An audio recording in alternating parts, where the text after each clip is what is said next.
America అధ్యక్షుడు Donald Trump మరోసారి కీలక వ్యాఖ్యలు చేశారు. అమెరికాతో పాటు ప్రపంచాన్ని తానే నడిపిస్తున్నానంటూ మాట్లాడారు.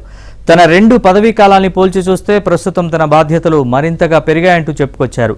మొదటిసారి అధ్యక్షుడిగా బాధ్యతలు చేపట్టినప్పుడు అమెరికాను నడిపించడం, దేశాన్ని నడపడం మాత్రమే ఉండేవని, ఇప్పుడు రెండోసారి అమెరికా అధ్యక్షుడిగా తాను అమెరికాతో పాటు ప్రపంచాన్ని నడుపుతున్నానంటూ మాట్లాడారు.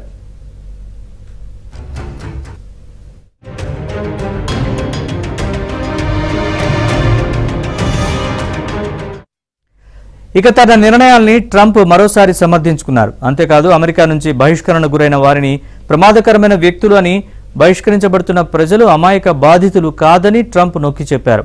అటు పెంటగాన్ లీక్లపై ఆందోళనలను ట్రంప్ తోసిపుచ్చారు. సుంకాలు పెంచిన విషయంలోనూ ట్రంప్ తన నిర్ణయాన్ని సమర్థించుకున్నారు.